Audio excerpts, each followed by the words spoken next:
មានតែមួយបើមិនជួយខ្លួនឯងចង់ឲ្យអ្នកណាជួយបើយើងមិនចេះប្រឹងប្រែងខិនខំទៅបាក់កម្លាំងព្រោះតែយើងគ្មានវិជ្ជាលាម៉ែលាពុកមិនតការងារលីសែដល់ស្វែងរកឱកាសក៏សាងជីវិតថ្មីប៉ុន្តែការពិតក៏ដោយខ្លួនឯងសរងមកពេលស៊ីមកពេលពីមួយថ្ងៃទៅមួយថ្ងៃពេលខ្លះសឹកខ្លួនឯងថ្ងៃមុខសង្ឃឹមអី You better come home and let it be. Don't try to find a destiny. ពីនេះមានជីវិតខ្ញុំគឺតែឈ្នះខ្ញុំវាយបំបាក់ហើយយកជ័យជំនះខ្ញុំឡប់រកផ្ទះដោយភាពជោគជ័យប្រាប់ម៉ែប្រាប់ពុកក៏មកវិញគឺសម័យស្រមោលថ្មីចង់រុញខ្ញុំនេះចូលរំដៅធ្វើឲ្យខ្ញុំងងខ្លៅចង់មកវាយទិដៅវិញ្ញាណណាត្រង់ចង់បំពេញផ្លូវដំណើរបាំងបិទផ្លូវខ្ញុំដើរបំពេញតាមសំណើបញ្ជូនទៅឋានអង្គមនុស្ស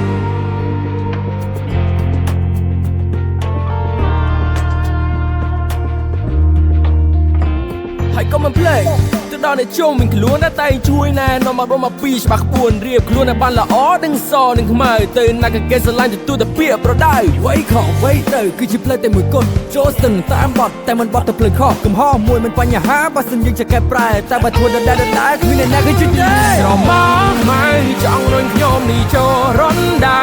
ធ្វើឲ្យខ្ញុំងងខ្លៅចង់បងវាយទិដៅវិញ្ញាណណាត្រង់ចង់បំពេញផ្លូវដំណើរបាំងបិទផ្លូវខ្ញុំដើរបំពេញតាមសំណើដល់ពេលហើយដែលខ្ញុំត្រូវបង្ហាញឆន្ទៈដោយមានភាពជឿជាក់ជះកម្លាំងនៃសមត្ថភាព